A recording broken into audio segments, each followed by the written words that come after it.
Welcome to the Encore Audio Archives YouTube channel. I'm Taper Dave, and this is my channel. I've uploaded hundreds of talks here that I've recorded at meetings in West LA, and I've also recorded conventions starting in 2013. I've got a bunch of those up. And Walt and Mary Murray, the original owners of Encore Audio Archives, started the company in the 80s, and Walt recorded Joe and Charlie's and a bunch of stuff down in Vista, California. My sobriety date is June 20th of 1994. I hope you find something you like, so please like and subscribe to my channel and comment down below. If you want to hear something that I don't have or that you don't see, I'll see that I get it. Anyways, take care and have a great day if you want to. To obtain additional copies, receive a free catalog of AA and Al-Anon talks, or to find out about our tape and CD of the Month Club, call Encore Audio Archives at 1-800-878-1308, or visit our website at www.12steptapes.com. Hi everybody, my name's Cindy Cicchini and I'm an alcoholic. Oh boy. For those of you that don't know me, I am a crier. So I have a new hanky here. We're ready to go. I cried yesterday when that horse won the Triple Crown, okay? It's just who I am.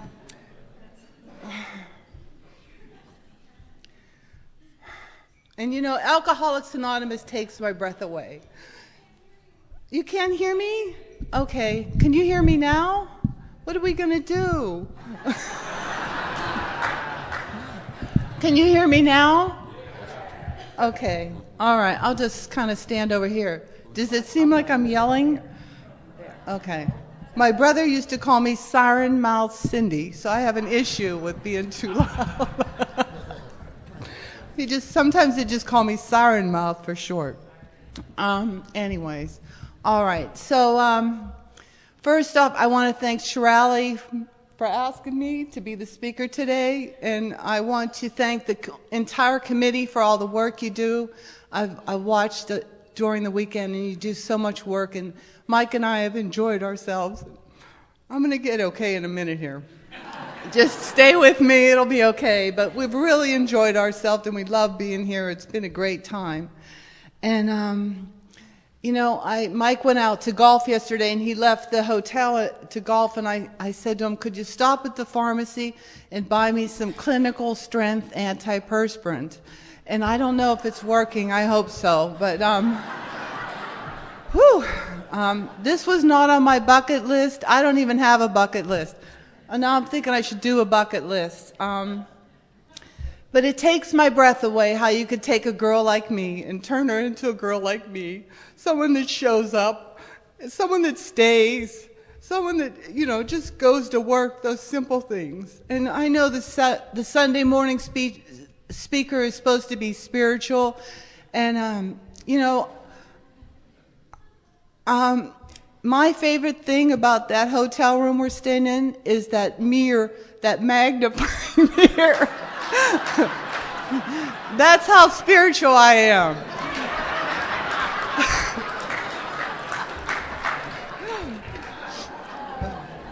I must have said to Mike 4 times this weekend, I love this mirror, and it comes out and it goes in, and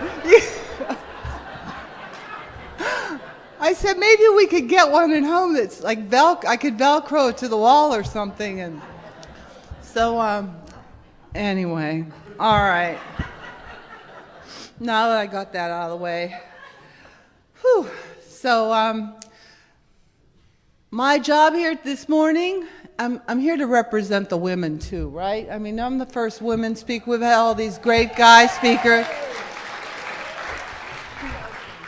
So my job is to tell you in a general way what it was like, what happened, and what it's like today.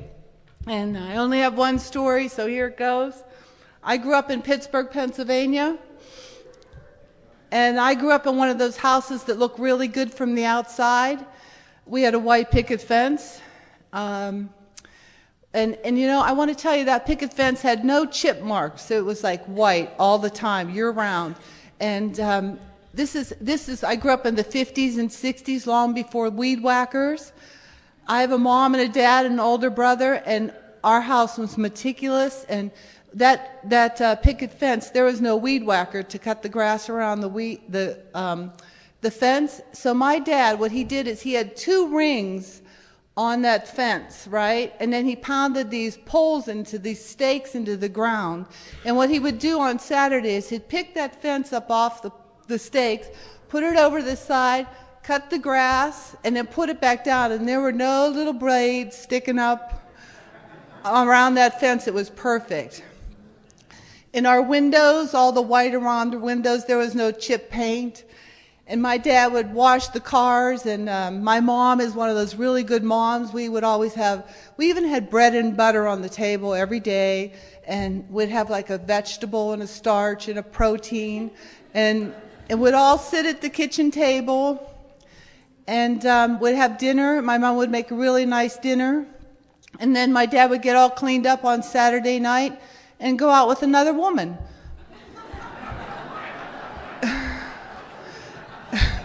And that caused a little tension in the house. And not all the time. And, you know, my mother might say something, and he might knock the phone off the wall. This is what happened. See, this is back in the days. Some of you will not even believe this. We had one phone, and it hung on the kitchen wall. And there was no call waiting, or you couldn't see who called. But if my dad didn't answer the phone, there might be a hang up. So my mom might say something, and my dad would knock that phone off the wall, or there'd be a fight, and he'd slam the door, and the door would come off the hinges. But I want to tell you, on Sunday morning, like now, we'd all get in that car, we'd go to that church, the 4 of us, would sit in that pew with my grandpa and my grandmother next to me, my Uncle Art, my Aunt Blanche behind me, all the people like nothing happened. My dad was a deacon in that church, and I'm not saying my dad was a bad guy. I'm just telling you about our house was one of those houses that looked really good from the outside. And we didn't talk about it. It's just the way it was. And my dad is this guy that's bigger than life. He was a big guy, and I like to tell this little story so you get an idea how he was. My dad could do anything. And we had stuff. We had like a boat, and my dad taught me to water ski, and we had that stuff. But one day we were sitting at that kitchen table, and we used to have these things called like lights that kind of hung down. Like the wall was up here, but the light would hang to here.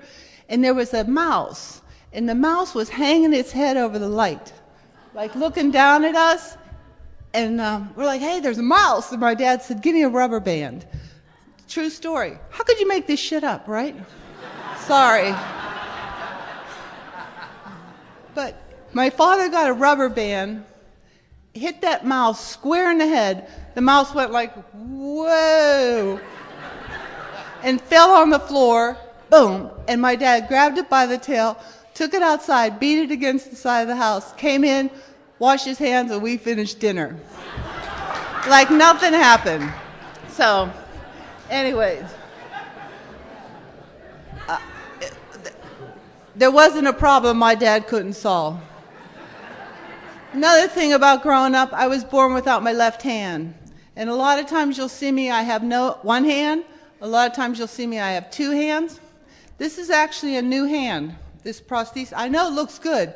It should for $24,000. I usually wear it to work every day, and a lot of times you'll see me at meetings with it on. This is actually new. I think this is like the 3rd hour I ever wore, because it's a new design. It's taken some getting used to, but anyways, I thought I'd break it out today, you know, so.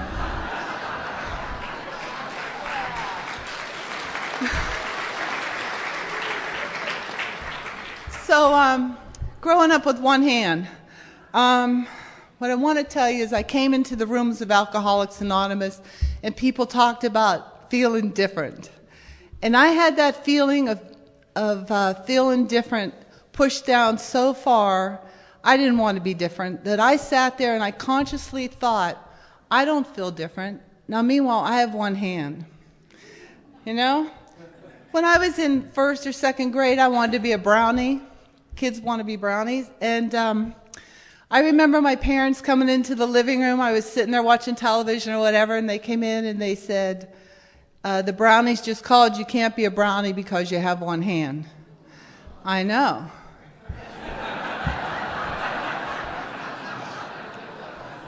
And, this is probably, I don't know, early 60s, and there was no crying. I didn't cry. I just, I said to my dad about 7 years ago when I started thinking about this stuff, I said, hey, Dad, what did you guys say to me? And my dad, he had this kind of Nick Nolte voice. He said, I told you, just forget about them.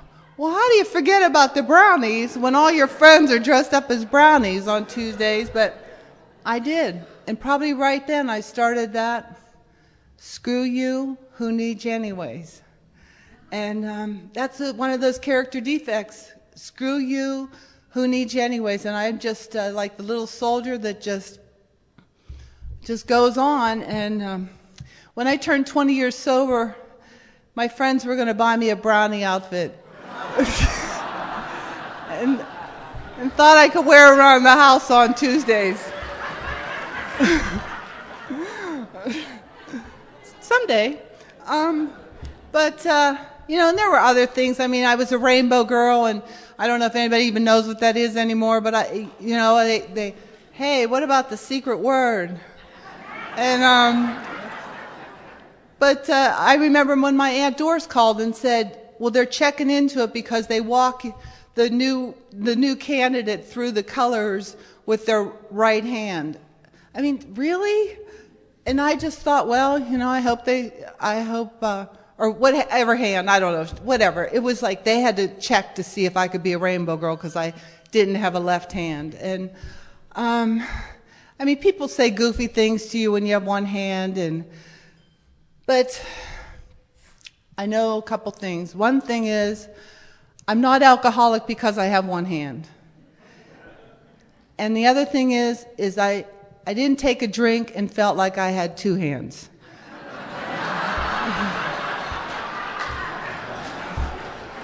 That's not my story. My story is that I've taken a drink and lost my hand and woke up from being passed out and thought, where the hell is that hand? That was a bad morning. I think I was drinking sake the night before. I was getting ready for work. It was in my girlfriend's trunk. I'm like, holy crap. And anyway, the other thing what happened to me in Alcoholics Anonymous is I learned to love you with all your stuff. By doing those commitments in Alcoholics Anonymous, I learned about you, and I learned to listen, and I know that God loves you, and I heard that from my sponsor, and God wants good things for us, and I don't know why I have one hand, but I know He wants me to have a good life. And I have one hand.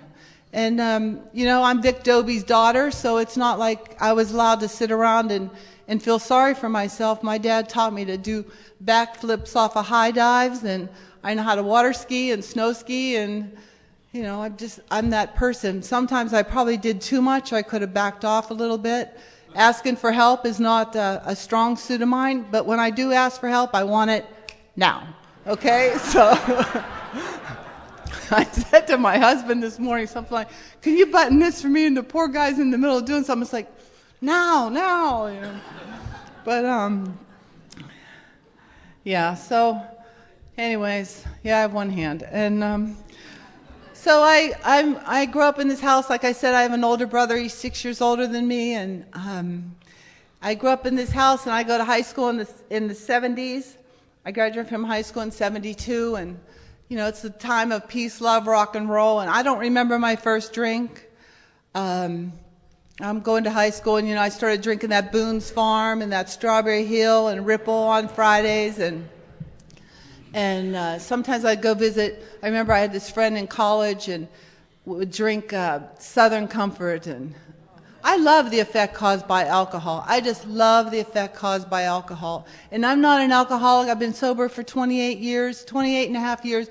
I'm not an alcoholic that wouldn't love the effect caused by alcohol right now. You know, luckily for me, I found that effect here in Alcoholics Anonymous, that effect of ease and comfort. I'm so grateful for that. And you know, as I sit in this room, I went to the Wednesday night South Coast Speakers meeting at the Women's Club for many years, and I look around this room and I see people that came to share at that meeting, and I'd sit there, and I had that ease and comfort. I knew I was okay in my own skin, and I thank you for that. See? I can't help it. But, okay, so I'm in this, you know, I'm in high school, and my parents are strict people. They, you know, I never wanted to get smacked around. Back then, you know, you just got smacked right across the face. If you were in trouble, it was not good. And they didn't beat me, but it wasn't fun, and you get yelled at and all that. So I thought I was kind of cool, but when I went away to college, I went to a state university on Lake Erie in Edinburgh, Pennsylvania. The party was on. I am a party girl. I love drinking. And you know, I used to smoke that weed, and I like that mescaline. I don't know if they even have that today, but I would take this mescaline and paper, some kind of dot, I don't know, something, and mushrooms, and I just like to lay in the grass and look at the leaves, and that was spiritual. And I remember that mescaline was like $2 or $4, and I don't know. But what I do know is my father worked for U.S. Steel in the steel mill for a long time, and you know, my dad wouldn't take a vacation. He would take the payout, so he put us through college. My dad, I went to school, I had a Camaro, I had nice clothes. We used to have these 8-tracks. You have no idea what that is, but we had these 8-tracks. I had a Penny's card. I would go to Penny's, sold 8-tracks. I remember I'd buy those Penny's, those 8-tracks, and I would go home sometimes on the weekend. I'm not the kid that comes home on Friday and sits down with their parents and tells them about my classes, or asks my dad what he does at work, or asks my mom how it's going. I don't do that. I come home, I go out with my girlfriends till 2, 3 in the morning, wake up Saturday at 10, 11, 12, get my mother to take me shopping, probably complain the whole time. Then I'd go out with my girlfriends again, get up, go to church on Sunday. My mom would have food packed for me, clothes cleaned. I'd leave. That's me. I don't even care. I don't think about you. I don't say thank you. Thanks. Thanks for all this. I'm not grateful at all. That's just who I am. And luckily, through the program of Alcoholics Anonymous, I've been able to make those amends and tell them how much I appreciate what they've done for me. But that's who I am, untreated, selfish and self-centered to the core, period. And you know those character defects of mine, that one about screw you, who needs you anyways, and selfish and self-centered to the core, it's not like that just goes away. That's who I am. Luckily, through the tools that you've given me, having strong sponsorship, and you know, and a God in my life, I've been able to think through things before I act, most of the time. But yeah, I graduated from that college. I have a degree in psychology. And seriously, Clancy was talking about Carl Jung yesterday. Just, I don't know, a couple years ago, I was reading something, and it was about Carl Jung, and I said, Jung, J-U-N-G. Is that how you spell that guy's name? I have a degree in psychology. I don't even know who he is. Like Freud. Really, who is he? I don't know. Sigmund Freud, big deal. And I'm not knocking psychology for anybody who's into that field. I'm just saying, for me, I got nothing out of college, really. I'm just a big, you know, I got out of school and I went back home to live. I'm from Pittsburgh. The steel mills were still working. Seriously, a guy down the street who was a head of HR or something called our house, because this is all I was doing. I had this big old English sheepdog. I just walked the dog during the day, party all night. And one day he called and he said, you know, people liked our family, and close neighborhood. He said, send Cindy down to the mill and told her to fill out an application. There's jobs available. So I went down there. I got this job in the office. And I worked shifts, which means I would work 1 week 7 to 3 p.m., 1 week 3 p.m. to 11 p.m., 1 week 11 p.m. to 7 a.m. I was, 22 years old? The mill, seriously, there's like 12,000 men in the mill. And about, yeah, she said 3. I'll say 75 women. It was fun. I had a really good time. And I'm in this small town, and my car was parked in front of the neighborhood bar. If I worked 7 to 3, it would be there at 3 p.m. Or maybe I would go to the gym first and then go there to the bar. And if I got off at 11 p.m., it was there. If I got off at 7 a.m., I'd be at that bar, and at 9 a.m., I could be out on the street like rapping to some dude, totally drunk. After what? You go in a bar for 2 hours, 12 gin and tonics, just firing them down. And, you know, our church is down the street. My mother's credit union's down the street. I don't care about how my actions affect anybody else. I don't care about how my behavior is. I don't even think about it. That's who I am. I don't even think about how my actions affect you. It never even occurs to me. I should park my car around the back. How do you get raised like that? I'm from a good family. You know, my mom and dad's family, a couple years ago, we went to Vegas for a class, or not a class reunion, but a reunion with the cousins.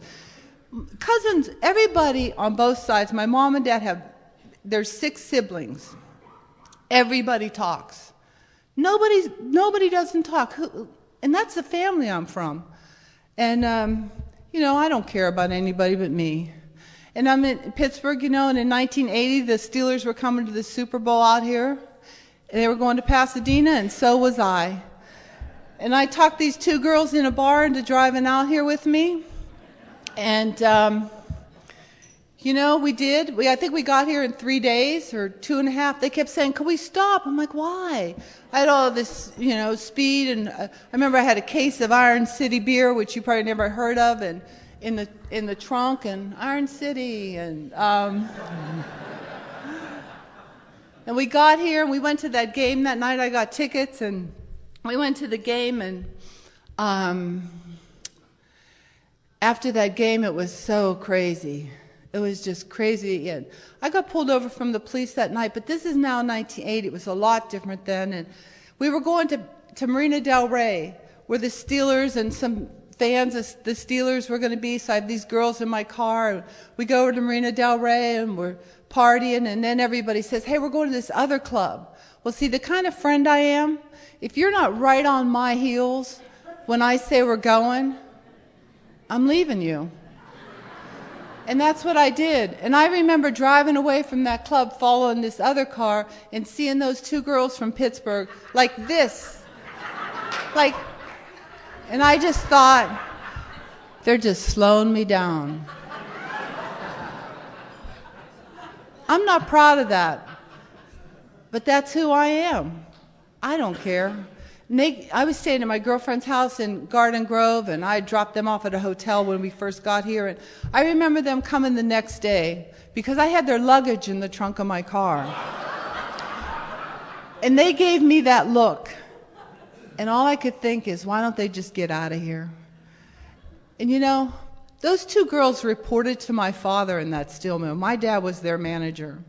I didn't think, holy smoke, I better get on the phone, or I better make this right, or I better do something, because how's my father going to feel? I never even thought about it. I never think about, I don't care. I just don't even care. I'm not proud of that, but that's where my alcoholism takes me. And so I'm here, and, you know, and I'm collecting checks. I'm a check collector. You know, I'm collecting checks because I got laid off from U.S. Steel, and I got an apartment in Redondo Beach. And my parents, you know, California, Pittsburgh, honestly, all we knew was we used to watch drag racing on Saturday out in Pomona and Gidget. my parents came out here, and this is what because all I wanted to do, I got myself some roller skates.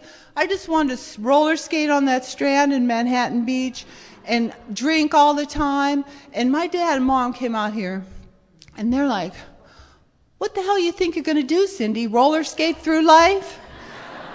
And my dad, he's about the job. You know, you need to get a job, and you can't stay here. They were mortified. They were actually mortified.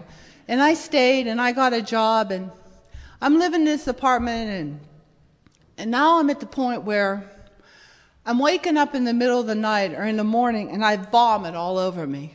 And I'm thinking, who did this? And I'm alone.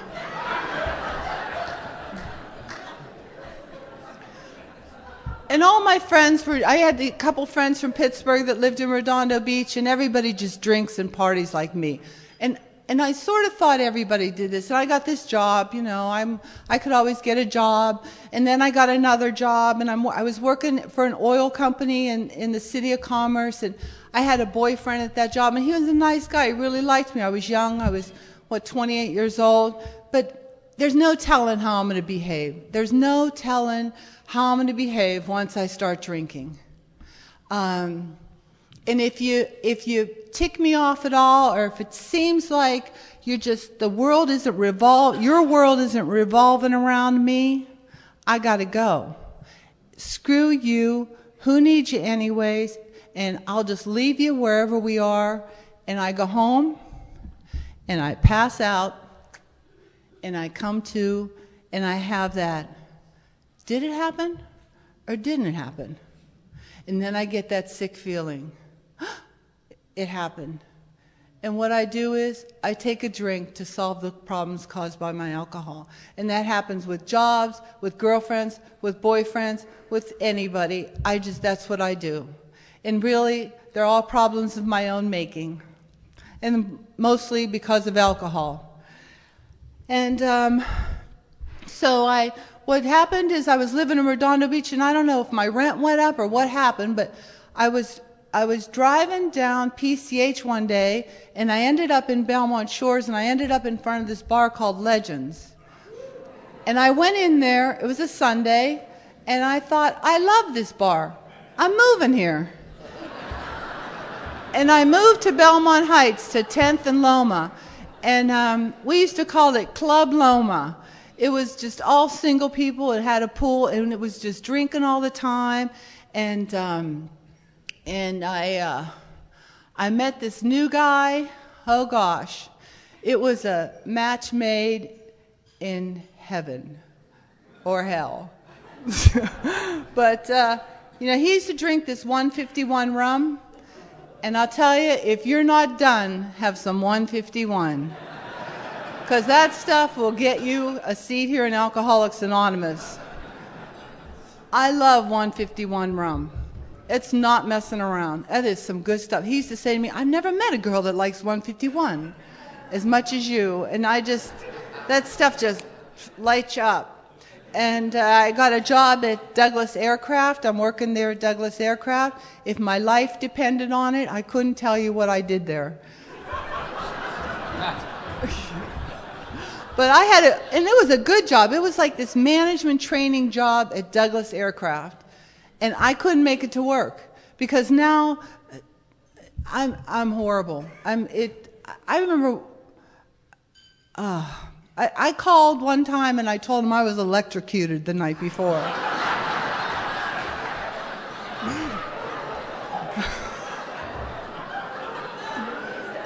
I don't know where I got up with it. I know where I got that excuse. I had a Brillo pad. And I was cleaning. And I was cleaning the electrical outlet. And don't do that. And I could have went to work, but it seemed like a good... But I couldn't show up Monday. I probably couldn't show up Tuesday. I mean, Friday, you can't go to work. And when I did go, I'm the person that goes out for lunch and starts drinking and then calls and says I can't come back. And and I'm also the person that I'm drinking in the morning. And if there was nothing left from the night before, I'm the girl that I don't know where we learned this. I didn't learn it at home, but liquor stores start selling alcohol at 6 a.m. And I'm the girl that puts on a raincoat and goes to the boys' market on the corner of Anaheim and Redondo in Long Beach. There was a boys' market there. I go in there and I buy a bottle. I have to tell the attendant there that it's somebody's birthday at work. And I go home and I mix up some drinks, no ice, no nothing. And I'm always sweating and getting ready for work. And so I'm drinking before work, and at lunchtime sometimes I'm just, keep it simple. Half pint of vodka, gulp, gulp, gulp, gulp, gulp, out the car window. And I get that sense of ease and comfort. And everything seems better after a half pint of vodka. One morning I went into work, it was August of 1985. I went into work and my boss, Douglas was big, lots of buildings. My boss came from another building and he said to me, "Cindy, we think you've been drinking, we want to take you to the infirmary." You guys, I don't know anything about alcoholism. I don't know anything about, I just felt like I was backed up against the wall.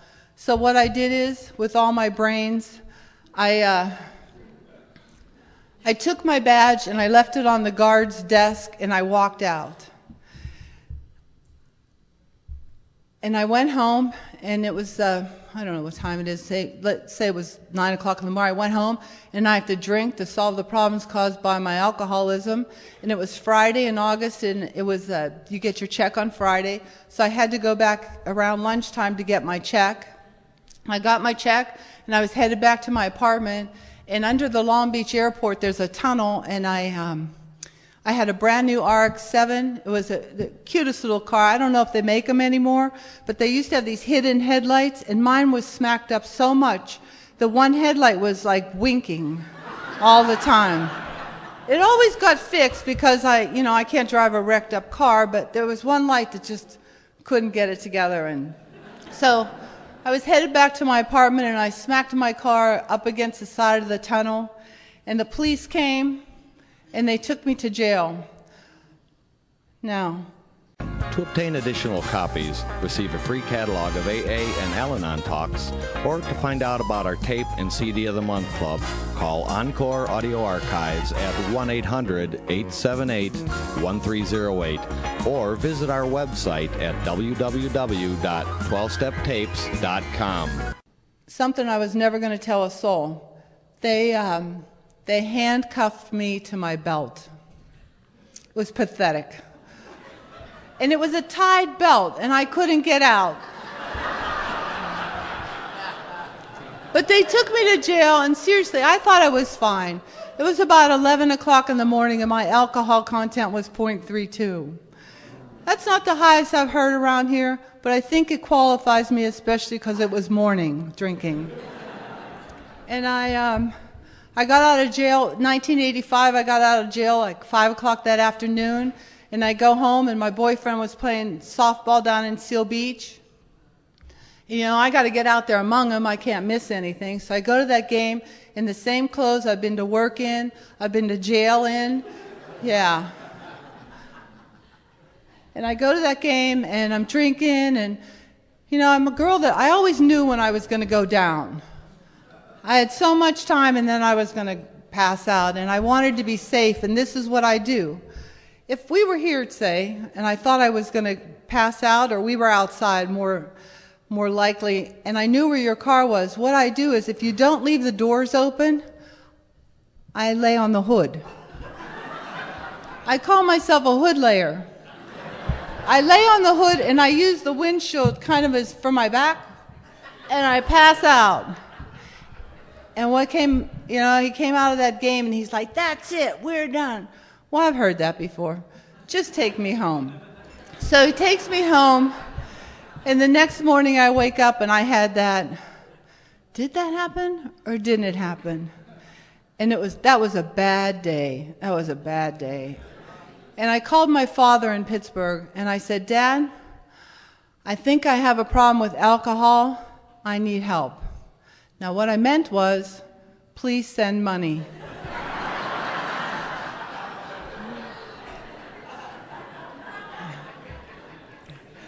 Whew. I told you about my dad. He's not a mess around guy. I've never heard my dad in his whole life ever say, let's think about it. He's not that guy. I scared the crap out of my father. He doesn't know about alcoholism. He had given me some guns to protect myself. That's how we deal with things. Get a gun. And I told him I was going to kill myself. Within minutes, the Long Beach police were walking through my apartment door. And I said, what are you doing here? Because I thought I didn't do anything, did I? And I said, what are you doing here? And they said, your father called us from Pittsburgh. My dad was worried. And next thing is, I have this big brother, right? I told you about him. He's a great guy. And he loves his little sister. And my brother had moved out to the San Fernando Valley, probably because his little sister was here. And he was recently married, and he and his wife, they're the people that get a house and kind of fix it up. And they were retiling their whole bathroom that day, Saturday. My brother works all week, bought all that crap. He has all that crap out to retile his bathroom. And the Long Beach police call my brother and say, we're with your sister, she has a gun. And my brother, and we've talked about this, my brother goes, a what? And the police go, a gun. My brother had to drop all that and drive to Long Beach on a Saturday morning. My new sister-in-law had to clean all that up and then come down. My brother looked at me, the police stayed. I don't know how this happened, but he looked at me and he said, go put some clothes on. He was so embarrassed.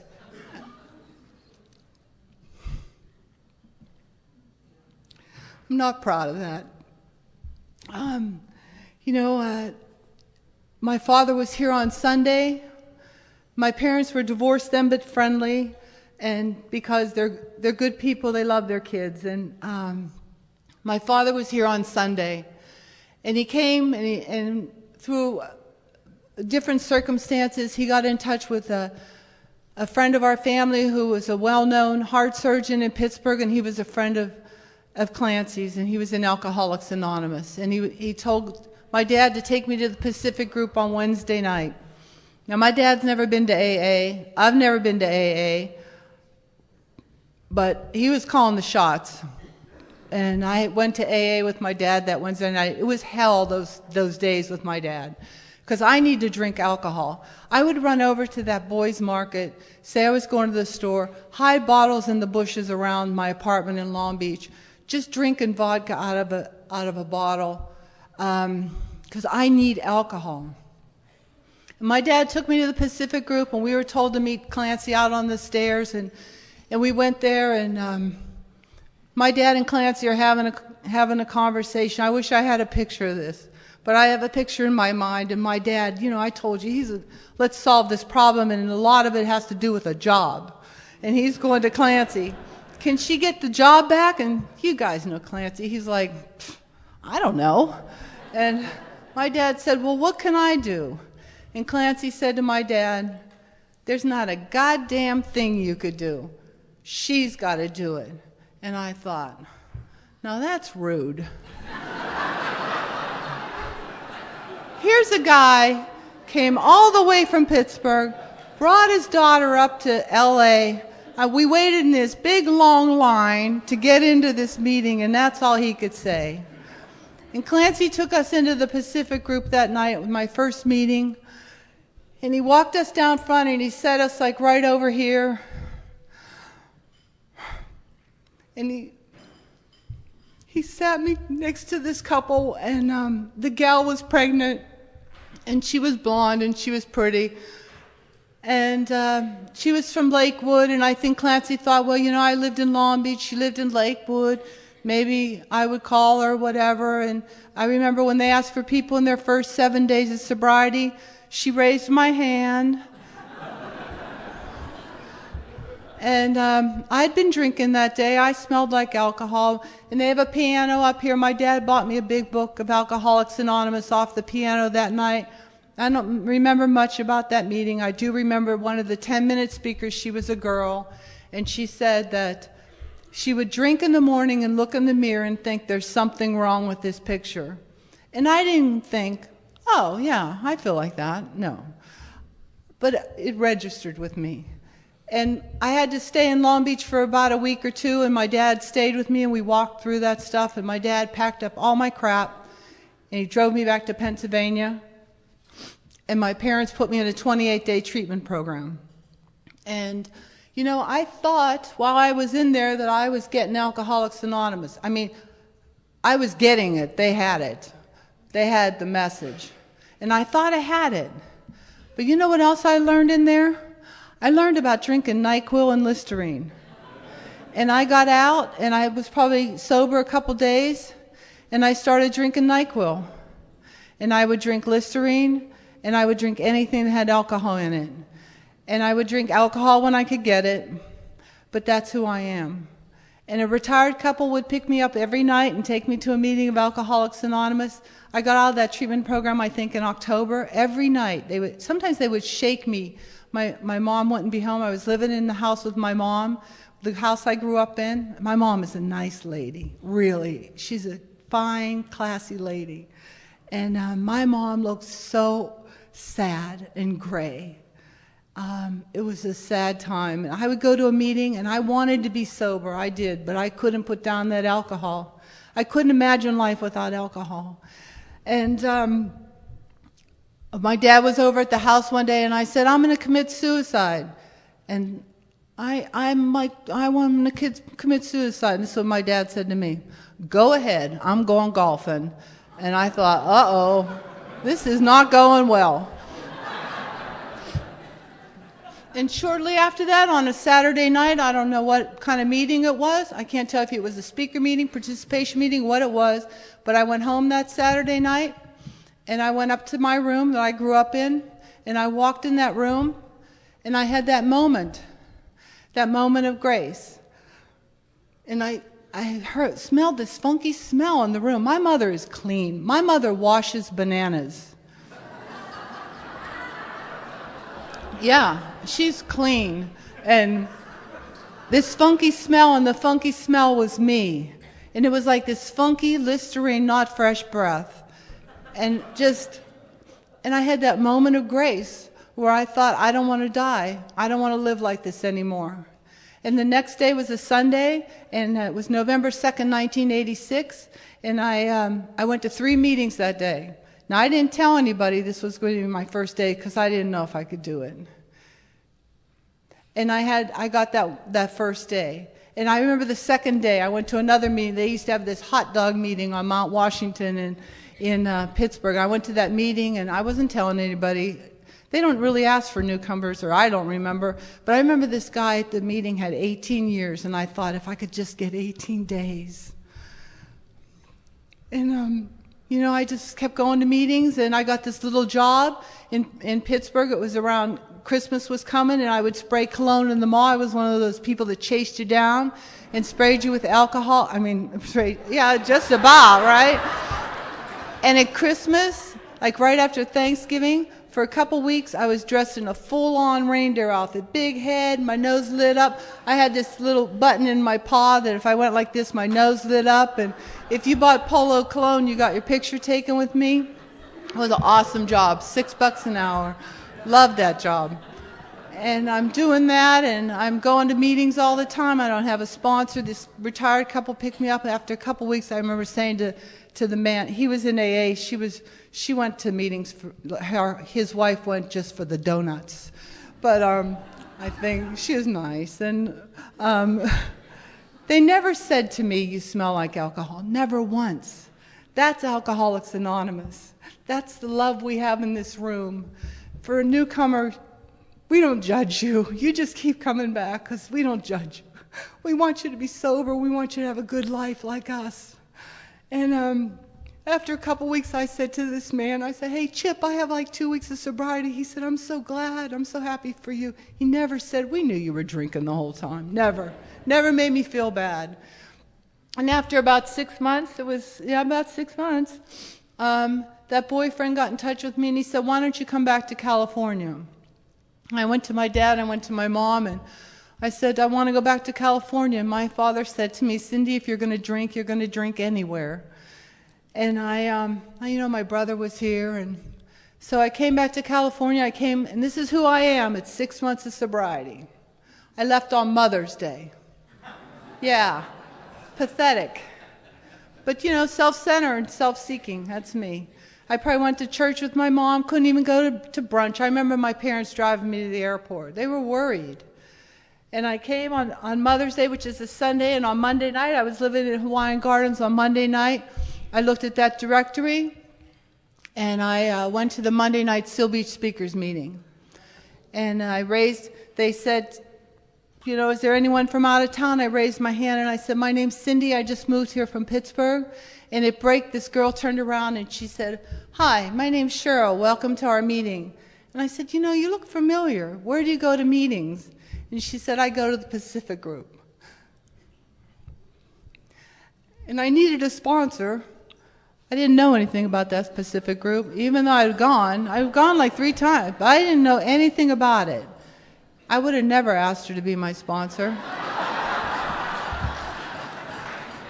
I mean, seriously, I would ask someone who was cool, who was outside smoking during the 12 traditions, but I said to her, how long are you sober? She was sober 12 years, and she looked really pretty, and she looked nice. Everyone liked her, and I asked her to be my sponsor. She's still my sponsor. It's been 28 and a half years, or 28 years, well, on Mother's Day, or the day after Mother's Day, I sent her a little, you know, I called her and said, thank you for the 28 years of sponsorship. And she wasn't nice, though, no. My mother says Cheryl's the best thing that's ever happened to me. Cheryl taught me to be a good example of this program. She taught me things like, return cards here. That means me. And I said to her, what does that have to do with being sober? And she told me, Cindy, we're people that don't follow the rules. And if you start following the rules, your life will get better. And I found that to be true. If they tell me to be at work at 8 o'clock, I'm at work at 8 o'clock. If I'm supposed to pay taxes, we pay taxes. Whatever, if they say don't park here, I don't park there. Then I don't get a ticket. My life has gotten better. Cheryl's taught me that God wants good things for me. You know, I lived with this boyfriend, and I was new, and I was 32, and you know, I wanted to get married, and he drank, and we got married, and I got married in that church I grew up in. I was a sober bride. We had a very nice wedding, and I was going to meetings, and then we moved down to Mission Viejo. We bought a house, and I want to tell you, those financial amends, they come and get you when you want to buy a house, and I forgot all about that. That RX-7 I wrecked, I've never seen that car since that day. Well, guess what? They don't forget. We went to buy a house, and I had this big list of bad credit. And I remember taking a big check up to LA and paying all that stuff. I had to pay all that stuff off. I didn't claim bankruptcy. I made amends for the money that I spent. And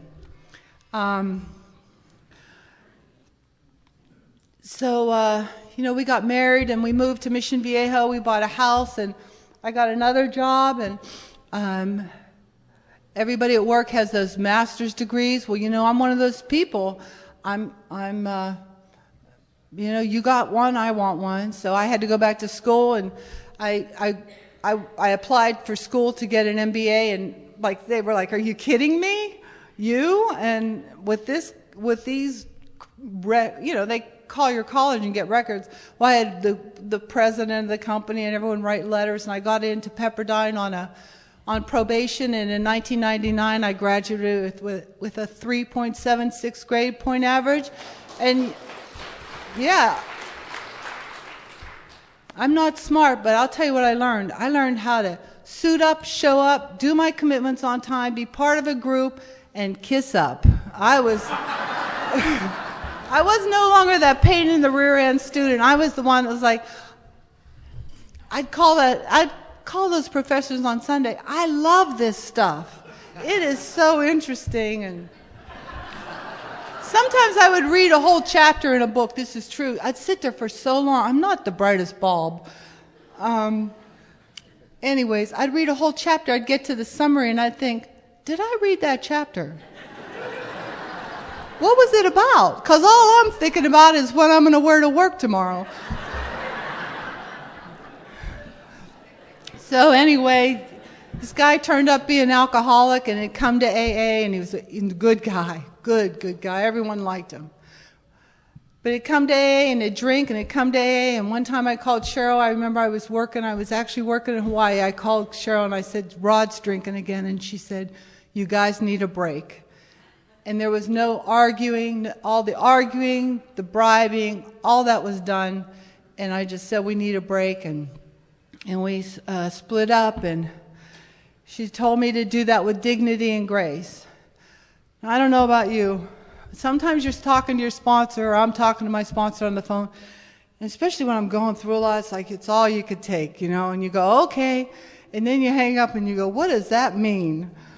So I would go to this old timer at my Wednesday night meeting. Her name was Pat Hartsfield. Many of you know her. And she would come to this convention and the powwow, and I loved Pat. And she was a program of attraction for me because she'd wear St. John every Wednesday night. Remember Pat?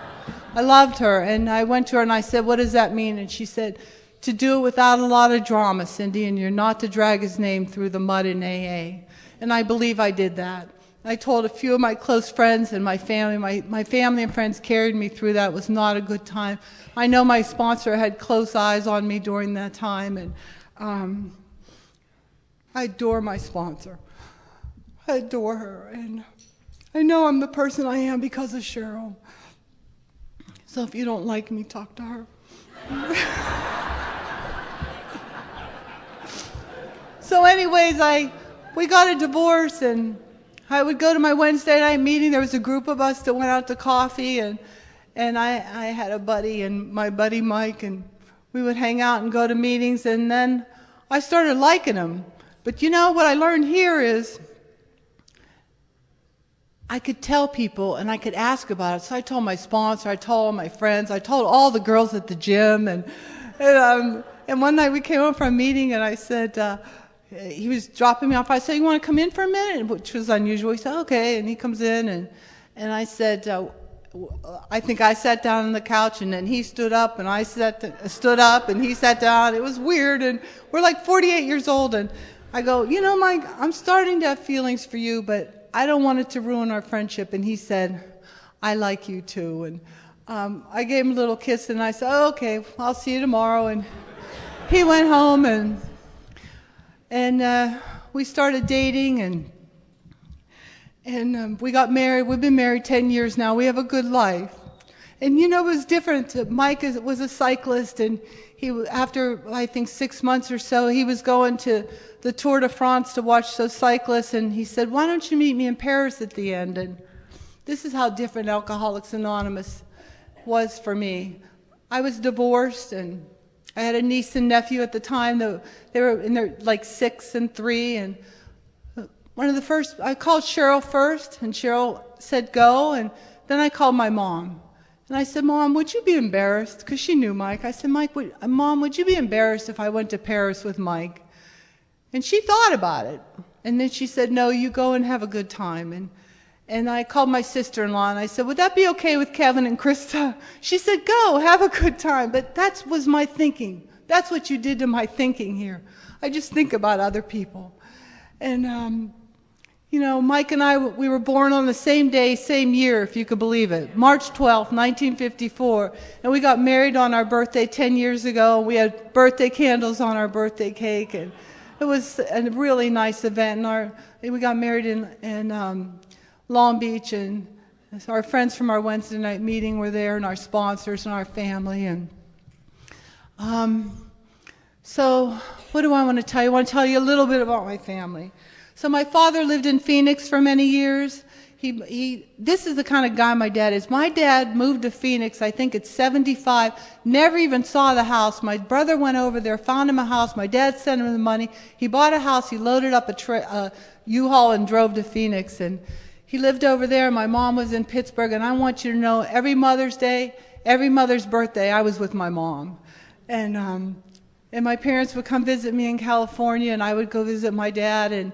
And I was When I was 20 years sober, we were having a party, and my mom had to have open heart surgery, and my brother and I were there with my mom. And the kind of daughter that you taught me to be, I showed up at that hospital, and I was dressed nice.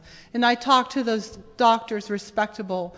And my sponsor, I remember her saying what she taught me is, Cyndi, that's your mom. It's about your mom. It's not about your mom. You know what I mean? And I was there for my mom. And my mother got well, and then, when I was 25 years sober, my father got sick, and we were having a party on Saturday, and Thursday my father was going to fly over to Orange County, and I want you to know I bought that ticket, not that he couldn't afford it, but that's what you taught me to do. When I invite my father, I buy the ticket. He was coming to my party, he was going to golf with my husband on Saturday, and that Sunday I got a call that he called me to tell me he was short of breath. I'm like, Dad, call 911. And he went into the hospital, and he was 88, I think, and he had to have a quadruple bypass, and he had it that week. My brother and I were there, and he did well, but then he didn't. His heart wasn't pumping enough and hard enough, and his kidneys went into failure. He was on dialysis, and this went on for 4 weeks. Every Friday night I was on a plane going to Phoenix. I had a bear of a job. I would go over there. I'd be with my dad, and close contact with my sponsor during that time, and my friends. And not that I don't want you to think that during those 25 years I haven't made amends to my parents, and I didn't thank them for everything they did for me. But during those 4 weeks I had that time to sit with my dad and tell him again how proud I am that he's my father, and to thank him for what he gave me. And then we decided, the three of us, my brother, my dad, and I decided that, are we prolonging life or are we prolonging death? It was no way for my dad to be there at the end, so we stopped that dialysis. And it was about 4 days, and I got to sit with my dad and read that 23rd Psalm. And my sponsor said, ask him if he wants to go home. And I did that, and he did it, and I stayed with him. And my father passed away, and my brother and I were there, and we had also made a decision during that time to bring my mom to California to be in assisted living. So Mike and I flew over to Pennsylvania, got my mom to assisted living, which had all worked out good because my mom kind of had to just suck it up and be okay there. And she did. We had this great apartment set up for her, and my father passed away, and we got his ashes, and I was waiting for my flight, and my brother called me. My brother lives in San Diego, and my brother called, and he asked how I was doing, and I was waiting for my flight from Phoenix to go to Pennsylvania with those ashes, and he said, how are you? And I said, I'm good. And he said, Cyndi, I want you to know you were so good with our father. And I'm so thankful. I'm so grateful you're my sister, and I love you very much. How do you get from there to here? Alcoholics Anonymous, a simple program, 12 steps. It's so simple. I could have missed it all. And, my mom's in San Diego now. This is the kind of husband I have. My husband, even when my mom was in Pittsburgh, my husband calls my mother every Friday. When she was in Pittsburgh, she used to answer the phone like this. Hi, my son-in-law. Yeah. She adores him. We go down to see her about every other weekend. My husband goes. He drives me down. We take our sheepdog. We have an old English sheepdog. My mother, I want you to know, is the best dressed lady in that assisted living. She has more clothes, jewelry, and I buy it all. I'm so happy when we go there. I have bags of all the stuff she likes and her favorite gum and all that stuff. And when she turned 90 in September, last September, we had a nice party for her. Dean came and did magic. People were so happy. Oh, we had so much fun with these 90-year-olds. You couldn't even imagine. Dean said to this one, I think she was actually 99, he said to this one adorable woman, pick a number from 1 to 9. And she went like this, oh my God. We had a blast. And then I have this older brother. My brother's fabulous. My brother is one of those guys that drinks till he gets right there. Are you kidding me? He's handsome, he's funny. Very successful. I have a fabulous niece and nephew. I love them. They adore their Aunt Cindy. My niece came up last weekend just to hang out with us. And, you know, sometimes when I have a birthday party for one of the girls that I sponsor, my niece will come and help me because it's easy to boss her around because she's my niece. But one day I was like doing all these things and she goes, Aunt Cindy, stop, what are you doing? And I looked at her and I said, Krista, what if you had to live in this body, in this head all the time? This is what she said to me without a beat. She said, a drink.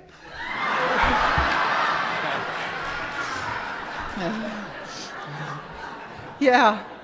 So, you know, that's another thing I want to say. I get to sponsor alcoholic women in Alcoholics Anonymous, and I have some good ones. These girls, they are amazing. I've sponsored one, I think, 5 years. She just celebrated a year. I adore her. I love these girls I sponsor. And one more thing I want to say about my brother. I mentioned he's successful. My brother lives on the street where the Rams and the Padres live. At Halloween, those kids come and trick-or-treat in golf carts. Seriously. So Alan had to buy a golf cart, yeah. And but he loves me, and I love him. And it's been a year now, but he has an 8,000 square foot house in San Diego, one story. It's fabulous. It's like a resort. And you know, sometimes I could get a little bit, hey, you know, my theme song is, what about me, where's mine? What about me, where's mine? And I was driving to my Wednesday night meeting, and I had that moon roof open. I'm listening to Adele, you know, I'm singing. I think I'm Adele. And I'm thinking, you know, hey, you know, what about me? Like, it's kind of stressful, all that, and he has all that. And the next thing I thought, I think I just got off the phone with one of the girls I sponsor. She had this catastrophe, and we solved it. It was a triumph.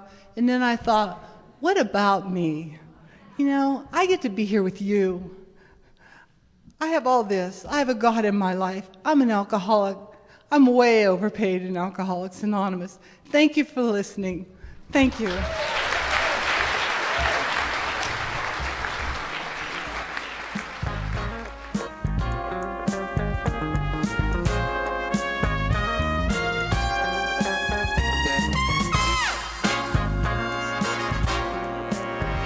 We hope you've enjoyed this recording. To obtain additional copies, receive a free catalog of AA and Al-Anon talks, or to find out about our tape and CD of the Month Club, call Encore Audio Archives at 1-800-878-1308, or visit our website at www.12steptapes.com.